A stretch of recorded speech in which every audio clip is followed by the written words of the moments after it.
Hysteresis is likely to be in the headlines in the months ahead.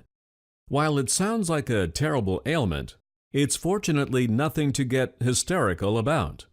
Federal Reserve Board Chair Janet Yellen brought up hysteresis on October 14th in explaining why the U.S. Central Bank might consider running a high-pressure economy.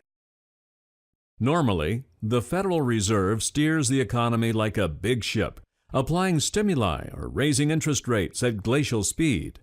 But if the economy is in a cycle where weak demand begets weak supply, a state of hysteresis, Ms. Yellen said the Fed may want to run a high-pressure economy temporarily to reverse damage sustained in the Great Recession. In a high-pressure economy, the Fed would steer rates lower for longer to stimulate economic growth. With inflation not causing any waves, the Fed has room to maneuver and temporarily run the economy at high speed without running aground.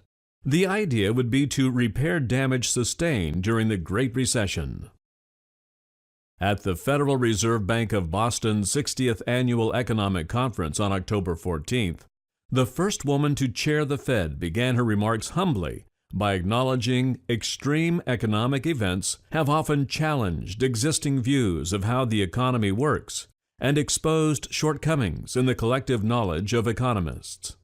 The 73-year-old Ms. Yellen, who spent her life in academia, explained her point of view on the economic landscape and what she might do about it, bringing up hysteresis for the first time. Ms. Yellen remarked that during the Great Recession, the United States experienced a modest reduction in labor supply as a result of reduced immigration and a fall in labor force participation beyond what can be explained by cyclical conditions and demographic factors, as well as a marked slowdown in the estimated trend growth rate of labor productivity. Ms. Yellen spoke plainly about the implications of hysteresis on Fed policy, describing a plan to run a high-pressure economy. Ms. Yellen's remarks represent a glimpse of what's to come. As your trusted source of financial news and analysis, we are obliged to tell you that this ominous-sounding economic condition is no crisis and won't drive the economy into a recession. It is a new wrinkle, that's all. Ms. Yellen is deliberately signaling the Fed's willingness to lift the economy significantly using ideas never before applied by central bankers. Clearly, a lift is underway.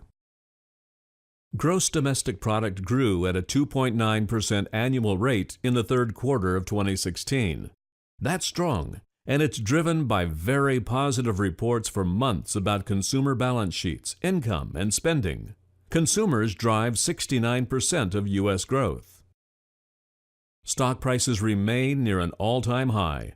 And, with a pivotal national election just days away, it's wise to expect volatility. Yet, none of the major signals normally presaging a recession are evident.